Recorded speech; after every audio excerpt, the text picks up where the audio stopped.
कहानी की शुरुआत में हमें एक फैमिली को दिखाया जाता है जो हंसी खुशी अपनी जिंदगी गुजार रहे होते हैं, लेकिन उन्हें पता नहीं था कि कुछ ही मिनट बाद उनके साथ कुछ ऐसा होने वाला है जिसके बारे में सोचने से भी डर लगता है। जब पति पत्नी अपने बातचीत में मसरूफ थे, तभी अचानक उन्हें बाहर से लोगों की चीखने चिल्लाने की आवाजें सुनाई देने लगती हैं। जब वो दोनों घर से बाहर निकले तो उन्होंने देखा कि बाहर लोगों के बीच हलचल मची हुई है। लोग अपने अपने घरों को छोड़कर भाग रहे थे, जैसे कुछ बड़ा होने जा रहा हो। जेसन और बेथ ने देखा कि हमारे पड़ोसी भी घबराए हुए जल्दी जल्दी अपना घर खाली कर रहे हैं। जेसन ने पड़ोसी से पूछा कि आखिर वजह क्या है, तुम लोग क्यों घर छोड़कर जा रहे हो?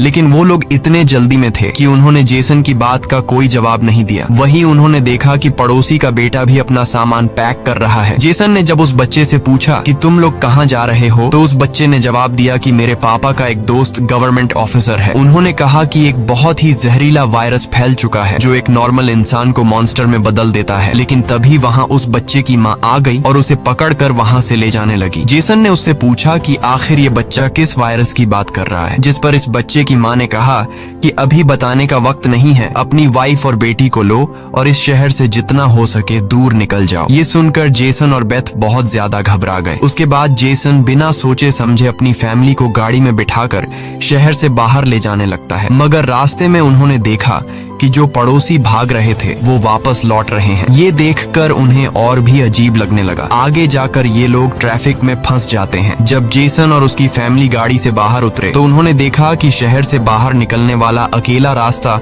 पुलिस ने बंद कर दिया है। आसमान में यहाँ वहाँ हेलीकॉप्टर्स पहरा देने लगे। लोगों को बताया जाने लगा कि शहर में एक जहरीला वायरस फैल गया है और तुम लोगों को जल्दी से घर वापस लौटना चाहिए। ये बात सुनकर जेसन को कुछ अजीब लगा कि जब शहर में वायरस फैल गया है तो लोगों को शहर से बाहर निकालने के बजाय उन्हें शहर में ही क्यों रहने को कहा जा रहा है। तभी अचानक पास की पहाड़ से एक बड़ा सा पत्थर उनके कार पर आ गिरा। ये देखकर वो लोग बहुत ज्यादा घबरा गए। पहाड़ हिलने लगा। तभी उस पहाड़ के पीछे से दो मिलिट्री के फाइटर जेट्स निकलकर शहर की तरफ बढ़े। वो दो फाइटर जेट्स पूरे शहर पर बमों की बारिश करने लगे, जिससे पूरा शहर राख में बदल गया। जेसन की वाइफ बेथ को फौरन समझ आ गया कि अगर वो पुलिस की बात मानकर घर लौट जाते तो उनका अंजाम बहुत बुरा होने वाला था। उसके बाद वो फाइटर जेट सड़क पर मौजूद लोगों की तरफ बढ़ने लगे। ये देखकर सभी लोगों में हलचल मच गई। अब सबको समझ आया कि गवर्नमेंट उन्हें मारना चाहती है। सभी अपनी जान बचाने के लिए यहाँ वहाँ भागने लगे, पर जेसन और बेथ को समझ आया कि वो कहीं भी भाग लें, वो फाइटर जेट्स उन्हें मारकर ही रहेंगे। तभी बेथ ने पीछे मुड़कर पहाड़ पर एक स्कूल देखा और उसे लगा कि बचने के लिए वो जगह बेहतर रहेगी। जिसके बाद जेसन, बेथ और जोई को लेकर स्कूल की तरफ पहाड़ पर चढ़ने लगे। पीछे ब्रिज पर मौजूद लोगों पर फाइटर जेट्स बम गिराने लगे। ये तीनों तेजी से दौड़ते हुए स्कूल तक पहुंच जाते हैं और खुशकिस्मती से वहां उन्हें एक टनल मिल जाता है और बम धमाके से कुछ ही सेकंड पहले वो जल्दी से उस टनल में घुस जाते हैं। जैसे ही बंकर का दरवाजा बंद हुआ, ऊपर एक जोरदार धमाका हुआ, लेकिन खुशकिस्मती से ये लोग बंकर के नीचे थे और इनकी जान बच गई। मगर इनके लिए हैरानी की बात ये थी कि आखिर ये कौन सा वायरस था कि गवर्नमेंट को शहर के सभी लोगों को मारना पड़ा। वो लोग कुछ भी नहीं समझ पा रहे थे। बस उन्हें ये पता चल चुका था कि अगर जिंदा रहना है तो चुपचाप बंकर में जिंदगी गुजारो। लेकिन इनके लिए परेशानी की बात ये थी कि आखिर ये लोग यहाँ कब तक जिंदगी गुजारेंगे और उन्हें पेट भरने के लिए खाने पीने का क्या करना होगा। अच्छी बात ये थी कि वहाँ ढेर सारा एक्सपायरी खाना रखा हुआ था जो 3 लोगों के लिए काफी लंबे समय तक चल सकता था। जेसन की वाइफ बेथ बहुत ज्यादा परेशान थी। वह अपनी बेटी जोई के बारे में सोचने लगती है कि अगर ये बीमार हो गई तब इसका क्या करेंगे। और बेथ दरवाजा बंद करते समय उसका हाथ भी लग गया था, जिसमें काफी गहरी चोट आई थी। वो दोनों इस बात को लेकर भी घबरा रहे थे कि कहीं इस जहरीले वायरस ने उनकी बॉडी पर भी अटैक न कर लिया हो। मगर अभी ये सोचने का वक्त नहीं था। उन्हें अब इस बंकर को सेफ बनाना था ताकि ऊपर बंकर का दरवाजा कोई खोल न सके। जेसन ने लोहे की जंजीर से बंकर का दरवाजा मजबूती से बंद कर दिया और तय किया कि अब उन्हें यहीं पर छिपकर जिंदगी गुजारनी है। लेकिन जमीन के नीचे रहने का जीवन आसान नहीं था। हर दिन वही एक जैसा खाना, पीने के लिए कीचड़ से भरा हुआ पानी और खाली समय में वह ताश खेलते। बाहर की दुनिया से उनका पूरी तरह से कनेक्शन कट चुका था। कई दिनों तक यहाँ रहने के बाद वो लोग बहुत ज्यादा इस बंकर में तंग हो चुके थे, लेकिन वो क्या करते, अगर ऊपर जाते तो उनकी जान नहीं बच पाती। इस जीवन ने जेसन के परिवार को मानो इस दुनिया के अंत का एहसास दिलाया। जोई ने अपने पापा से पूछा, पापा हम यहाँ कब तक रहेंगे? जेसन के पास इस बात का कोई जवाब नहीं था। उसने अपनी बेटी से बस यही कहा, जब बाहर वायरस चला जाएगा तभी हम बाहर जाएंगे। वो अपनी बेटी की आंखों पर उंगलियां रखकर बाहर की दुनिया उससे इमेजिन करवाता है। इस तरह से दिन गुजरते गए और फिर महीने। उन्हें नहीं पता था कि बाहर निकलने के इंतजार में उन्हें यहाँ इस बंकर में 300 से भी ज्यादा दिन गुजर चुके हैं। जोई अपनी माँ की बनाई हुई पेरिस्कोप से बाहर की दुनिया को देखती है। बाहर चारों ओर बस तबाही का मंजर नजर आ रहा था, जैसे ये पूरी दुनिया जलकर राख हो गई हो। वहाँ किसी भी इंसान का नामो निशान तक नहीं था। ये सब देखकर उस छोटी बच्ची को लगने लगा कि शायद हम इस दुनिया के आखिरी बचे हुए लोग हैं। माँ ने उसे दिलासा दिया कि तुम ऐसा मत सोचो, शायद तुम्हारे दोस्त भी हमारी तरह कहीं छुपे हुए हों। अब रात हो चुकी थी और डिनर का समय हो चुका था। उनके पास अब खाना भी कम बचा हुआ था, इसीलिए वो तीनों थोड़ा सा खाना खाकर काम चला रहे थे। लेकिन आज जोई की जिद पर उसे पूरा एक कैन का डिब्बा दिया गया। जोई ने जब टिन का डिब्बा खोला तो उसने देखा कि टिन का डिब्बा अंदर से खाली है। इस डिब्बे के पीछे की तरफ एक छोटा सा छेद था, शायद कोई चीज इसमें से खाना चुरा गई थी। बेथ ने सारी बची हुई डिब्बों की जांच की तो पता लगा कि पूरे 12 डिब्बे खाली थे। ये देखकर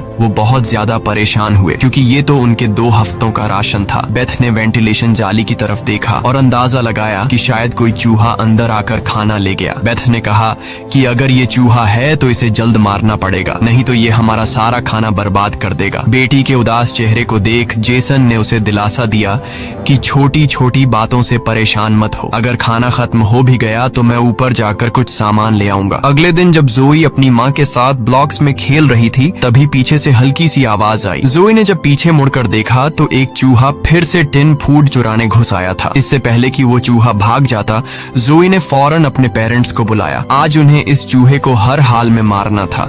जेसन गुस्से में चाकू निकालकर उसे टुकड़े टुकड़े करने के लिए आगे बढ़ा, लेकिन वो छोटा सा चूहा बहुत तेज निकला। वो जेसन के वार से खुद को बचाते हुए निकल भागा और टेबल पर रखी लालटीन को भी गिरा दिया। जैसे ही वो अपने बिल में घुसने वाला था तभी बेथ ने अचानक झपटा मारा और चूहे को मार दिया। वो सब चूहे को मारने की खुशी मना रहे थे कि दूसरी तरफ लालटीन के गिरने से धीरे धीरे आग बढ़ने लगी। जेसन दौड़कर उस लालटेन को बंद करने लगा, लेकिन वो लालटेन बहुत गर्म था, जिससे जेसन का हाथ जल गया और लालटीन का शीशा फटने पर पूरे टेबल में आग लग गई। बेथ ने पर्दा फाड़कर आग बुझाने की कोशिश की। जेसन ने नल से आधी बाल्टी पानी निकालकर उस आग पर डाला। जैसे तैसे करके उन दोनों ने उस आग को बुझा लिया, लेकिन खतरा अभी टला नहीं, बल्कि अब उनके लिए और भी मुश्किल बढ़ने वाली थी, क्योंकि आग तो वो लोग बुझा चुके थे, मगर आग से निकलने वाले धुएं ने पूरे बंकर को धुएं से भर दिया था और वो धुआं धीरे धीरे वेंटिलेशन जाली से ऊपर की तरफ निकल रहा था। ये देखकर वो सब घबरा गए, क्योंकि ये धुआं उनका वहां होने का ठिकाना जाहिर कर रहा था। अब सब लोग सांस रोक कर बैठे थे। जेसन ने कहा कि शायद रात का अंधेरा धुएं को छुपा लेगा और किसी को हमारे ठिकाने के बारे में पता नहीं चल पाएगा। वो तीनों डर के साए में पूरी रात जागते रहे। अगली सुबह उन्होंने खुद के तसल्ली के लिए पेरिस्कोप से बाहर झांक कर देखा तो उनके पैरों तले जमीन खिसक गई। उन्होंने देखा कि बाहर तो पूरा धुएं का गुब्बार उठा हुआ था। ये देखकर उन लोगों की बेचैनी बढ़ने लगी। उन्हें पूरा यकीन हो गया था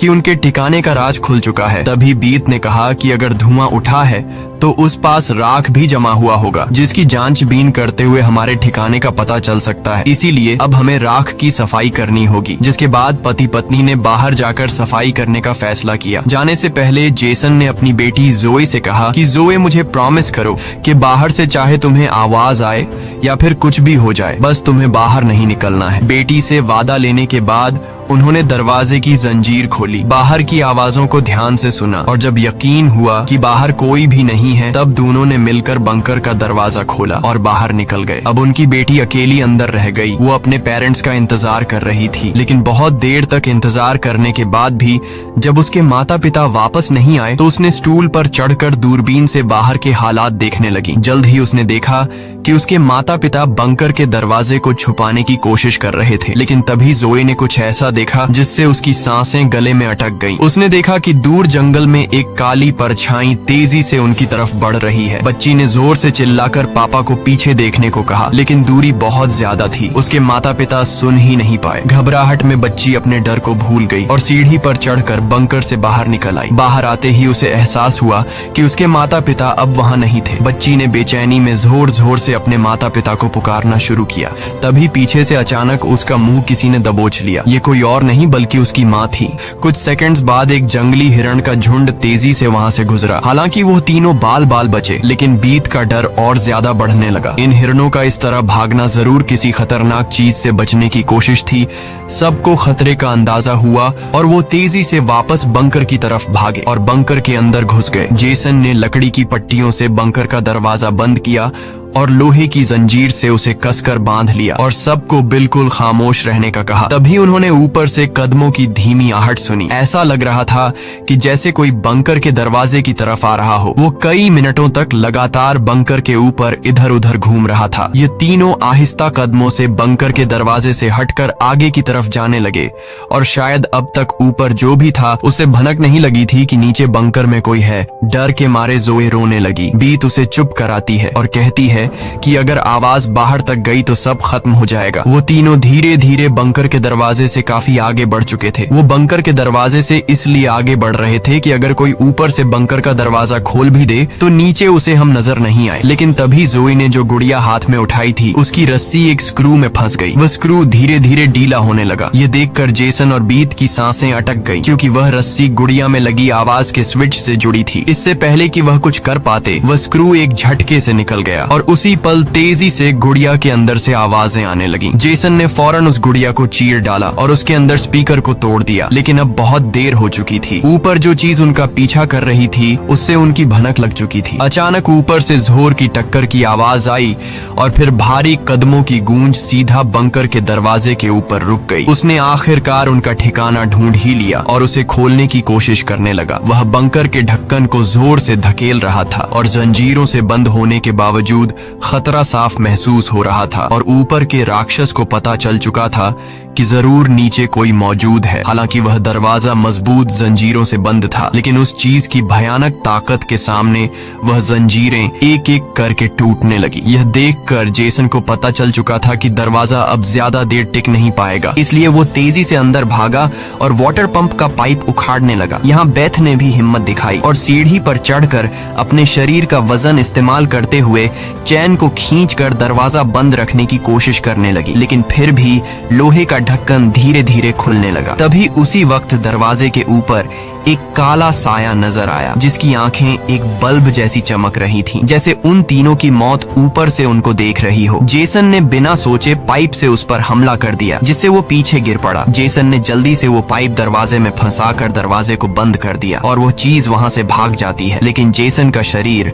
अब भी बुरी तरह कांप रहा था। वह कभी सोच भी नहीं सकता था कि बाहर की दुनिया में न सिर्फ बेरहम सोल्जर्स थे, बल्कि खतरनाक राक्षस भी घूम रहे थे। वह पूरा परिवार सीढ़ियों के पास मायूस बैठ जाता है, क्योंकि अब उनका ठिकाना उजागर हो चुका था। अब किसी भी वक्त उन पर हमला हो सकता था और उन्हें इस बात का अंदाजा भी हो चुका था कि इस बार तो एक आया था, लेकिन अगली बार जब वो आएंगे तो उनकी तादाद काफी ज्यादा होगी और हम उनके सामने कुछ नहीं कर पाएंगे। थोड़ी देर बाद अचानक अलमारी हिलने लगी। जेसन और बेथ समझ गए कि उसने अपने बाकी साथियों को भी बुला लिया है। ऊपर से तेज कदमों की आवाजें सुनाई देने लगी, मानो हजारों जीव उनके सिर पर दौड़ रहे हों। फिर वह सभी बंकर के दरवाजे पर इकट्ठा हो गए। उनके डर से नीचे जेसन, बेथ और जोए कांप रहे थे। तभी उन्होंने अचानक एक जबरदस्त हमला शुरू कर दिया। इस बार की ताकत पहले से कहीं ज्यादा थी। मजबूत लोहे का दरवाजा टूटकर नीचे गिरा और बंकर के दरवाजे पर ढेर सारी आंखें चमकने लगी, जिसे वह लोग डर के मारे पीछे की तरफ भागने लगे। लेकिन वह राक्षस भी उनके पीछे चलते आ रहे थे। बेथ ने अपनी तेल की लैंप फेंक दी और उनके और अपने बीच पर्दे में आग लगा दी और अलमारी को पकड़कर दोनों ने उनके बीच रास्ते को ब्लॉक कर दिया। वह सभी तेजी से बंकर के अंदर की तरफ भागने लगे, पर वह लोग जानते थे कि यह सब उन्हें ज्यादा देर नहीं रोक सकते। उनके पास अब बचने का कोई रास्ता नहीं था। तभी बच्ची को जमीन की ओर खुलने वाला एक वेंटिलेशन दिखाई दिया। जेसन ने ताकत से उसे तोड़ा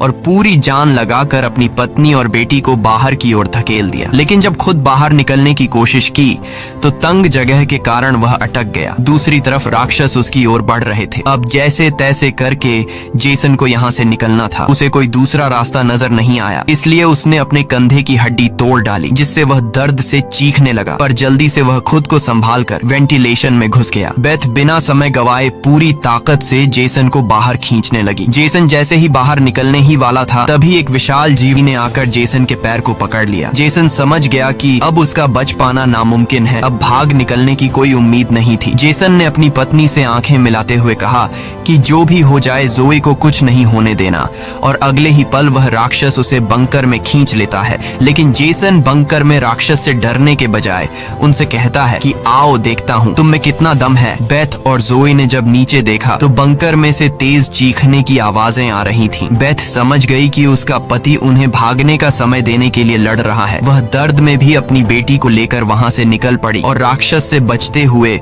वह काफी दूर आए। लेकिन भागते भागते उन्हें कुछ अजीब महसूस हुआ। उन्होंने देखा कि जो हाईवे बाहर की दुनिया तक खुलता था, अब वहां ऊंची दीवार खड़ी थी, यानी अब इस शहर से कोई भी बाहर नहीं निकल सकता है। तभी वहां हेलीकॉप्टर दूर से उड़ता हुआ आया। जब बेथ ने पीछे मुड़कर देखा तो वह एक आर्मी हेलीकॉप्टर था। वह हेलीकॉप्टर तेजी से उनके पास आकर उन पर अपनी तेज स्पॉटलाइट चमकाई। ये दोनों जैसे ही वहां से भागने वाले थे, तभी ऊपर से उन पर एक बड़ा जाल आ गिरा, जिसमें ये दोनों फंस गए। वह दोनों हर एक संभव तरीके से जाल से खुद को छुड़ाने की कोशिश करने लगी, लेकिन जाल ने इन दोनों को बुरी तरह से जकड़ लिया था। बेथ ने जाल की जाली के बीच से देखा कि कुछ हरी आंखों वाले काले साए उनके पास आ रहे हैं। तभी यहाँ हमें कहानी का असल राज मालूम हुआ। ये जो बंदूक थामे पीली आंखों वाले लोग जिसे हम राक्षस समझ रहे थे, ये असल में कोई एलियन या फिर वायरस से इन्फेक्टेड लोग नहीं थे, बल्कि ये तो मिलिट्री के सोल्जर्स थे जो गैस मास्क और नाइट विजन ग्लासेस लगाए हुए थे। वही आंखें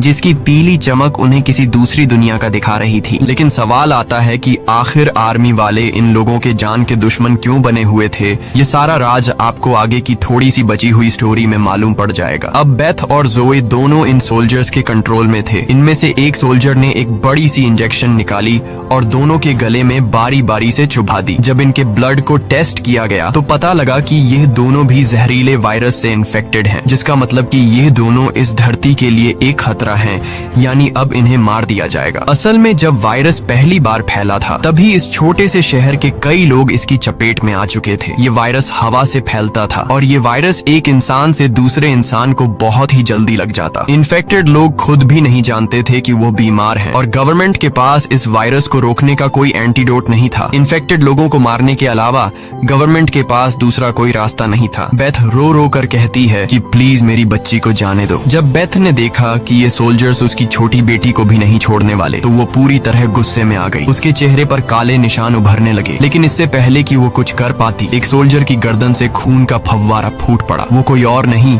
बल्कि मौत से लौट कर आया जेसन था। दरअसल बंकर में जेसन मरा नहीं, बल्कि वहाँ वो खुद पर कंट्रोल खोकर वहाँ सभी सोल्जर्स को मार डाला। उस वक्त वो बहुत ज्यादा गुस्से में था। चेहरे पर काले निशान और आंखें गुस्से से लाल थीं और उसके जिस्म की ताकत कई गुना बढ़ चुकी थी और साफ दिख रहा था कि वो अब पहले वाला जेसन नहीं, बल्कि वह एक अलग रूप में दिखाई दे रहा था। वो सोल्जर्स पर झपट झपट कर उन्हें मारने लगा, लेकिन वह गर्म हथियारों की गोलियों को नहीं रोक पाया और जमीन पर गिर गया। जब वो सोल्जर बेथ और जोई की तरफ बढ़े तो वह दोनों जाल तोड़कर भाग चुकी थीं। सोल्जर्स उन्हें यहाँ वहाँ ढूंढने लगे, लेकिन उन्हें ये अंदाजा नहीं था कि बेथ भी एक राक्षसी रूप में बदल चुकी थी। उसने जोई को एक कार के अंदर छुपा दिया और खुद उन सोल्जर्स से लड़ने लगी। उसने कई सोल्जर्स को मार गिराया और फिर खुद भी गोली लगने से कार की छत पर गिर पड़ी। अंधेरे में छुपी उसकी बेटी ने ये सब देख लिया। अपने माता पिता की हालत देखकर वह भी गुस्से में आकर अपना आपा खो बैठी। एक छलांग में उसने एक सोल्जर को गिराकर उसका मास्क तोड़ दिया और उसे मारने ही वाली थी कि बेथ ने समय रहते उसे रोक दिया। वो नहीं चाहती थी कि उसकी बेटी भी एक दरिंदा बन जाए। बेथ ने उसे शांत किया। धीरे धीरे लड़की की नसों की हरियाली गायब हो गई और वो फिर से इंसान में बदल गई। लेकिन सोल्जर की किस्मत इतनी अच्छी नहीं थी, उसका सेफ्टी मास्क टूट चुका था और वो धीरे धीरे वायरस से इन्फेक्टेड हो गया। दूसरी तरफ जेसन की हालत बहुत गंभीर थी। उसने बेटी के चेहरे को देखकर अपने हाथ की 2 उंगलियां उसकी आंखों से फेरी और जेसन ने हमेशा के लिए आंखें बंद कर ली। उसी वक्त एक और हेलीकॉप्टर आ गया। बेथ अपनी बेटी को लेकर भागी। कबाड़ के ढेर से गुजरते हुए वो एक सुरंग में घुस गए। तभी वहाँ एक रोशनी उनकी आंखों पर पड़ी। देखने पर पता चला कि सामने वही पड़ोस का छोटा लड़का था जिसे हमने कहानी की शुरुआत में देखा था। फिर ये दोनों उसके पीछे चल पड़े। वो लड़का उन्हें एक गुफा जैसी टनल में ले पहुंचा जहां उस लड़के के माता पिता और भी कई सारे लोग छुपे हुए थे। असल में वहां उनके जैसे ही वायरस से इन्फेक्टेड लोग थे। जिंदा रहने के लिए वो सभी अंधेरे में चूहे जैसी जिंदगी गुजारने पर मजबूर थे। ये वायरस खतरनाक जरूर था लेकिन जानलेवा नहीं। ये वायरस इन्फेक्टेड इंसान के जिस्म पर तब ज्यादा जोर करता जब वो डर जाता या फिर गुस्से पर काबू नहीं रख पाता। लेकिन असल में उन लोगों ने खुद पर काबू पाना सीख लिया था। वो लोग शहर के सोल्जर्स को राक्षस समझते थे लेकिन असल में वो खुद राक्षस थे। इसी के साथ ये कहानी खत्म हो जाती है। अगर वीडियो आपको अच्छी लगी हो तो हमारे चैनल को सब्सक्राइब और वीडियो को लाइक जरूर कीजिएगा।